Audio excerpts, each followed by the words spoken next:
नमस्कार विद्यार्थियों, स्वागत है आपके अपने YouTube चैनल जियोग्राफी हब 890 पर। मेरा नाम है आभा प्रजापति और हमने पिछले वीडियोस में देखे थे मेघों के प्रकार। अब आगे देखते हैं मेघों की विशेषताएं।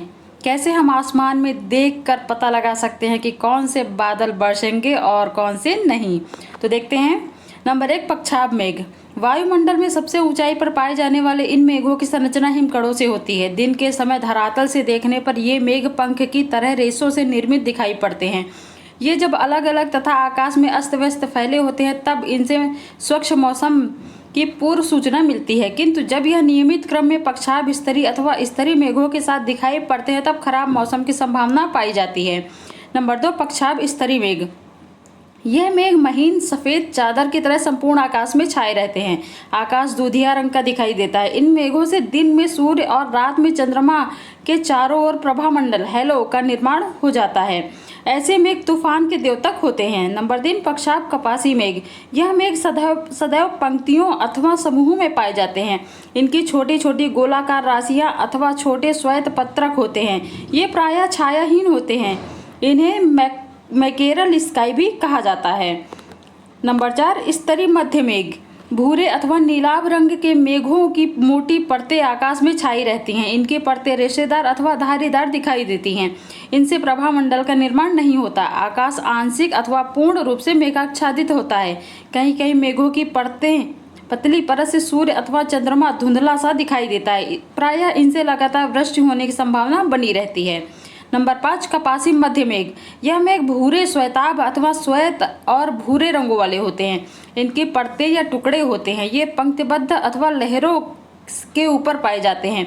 ये मेघ छायादार होते हैं। वायु की लंबवत धाराओं के कारण इनका विकास ऊपर की ओर होता है। कभी कभी संवहन तरंगों अथवा किसी पर्वत पर आरोहण करने वाली वायु धाराओं की लहरों में जहां तहां एकाकी कपासी मध्य मेघ उत्पन्न हो जाते हैं।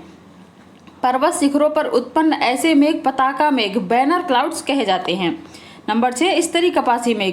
गोलाकार राशियों से निर्मित मेघों की निचली और भूरी परतें इस वर्ग में रखी जाती हैं। ये समूहों, पंक्तियों और लहरों में दिखाई पड़ते हैं। ये पर्वतों के शिखरों अथवा वायुयान से देखने पर कपासी मध्य मेघ की तरह दिखाई पड़ते हैं। नंबर 7, स्तरीय मेघ। ये मेघ निम्न मेघों के प्रतिनिधि होते हैं। ये धरातल से थोड़ी ऊंचाई पर कोहरे की भांति आकाश को ढक लेते हैं। इनका निर्माण प्रायः कोहरे के निचली परतों के विसरण अथवा उत्थान के कारण होता है। इनका विकास ऊपर की ओर होता है। इनके खंडित होने से नीला आकाश दिखाई पड़ता है। इस प्रकार के खंडित मेघों को फ्रैक्टोस्ट्रेटस कहा जाता है। नंबर 8, वर्षा स्तरीय मेघ। यह एक प्रकार का निम्न मेघ होता है। इसका रंग भूरा अथवा तथा आधार अविच्छिन्न कॉन्टिन्यूअस होता है। इससे लगातार जल वर्षा अथवा हिम वर्षा होती है। शीतोष्ण कटिबंधीय चक्रवातों के उष्ण वातावरण पर मोटी परत वाले वर्षा स्तरीय मेघ बनते हैं। नंबर 9, कपासी मेघ। ऐसे मेघ आकाश में धुनी हुई रुई के ढेर के समान दिखाई पड़ते हैं। इनका ऊर्ध्वाधर विकास वर्टिकल डेवलपमेंट बहुत अधिक होता है। इनके खंड आकाश में गुंबदाकार रूप में दिखाई पड़ते हैं, जिनके शीर्ष भाग फूल गोभी जैसे होते हैं। इनके आधार काले रंग वाले तथा क्षैतिज होते हैं, किंतु इनके सूर्य से प्रकाशित भाग चमकीले दिखाई पड़ते हैं।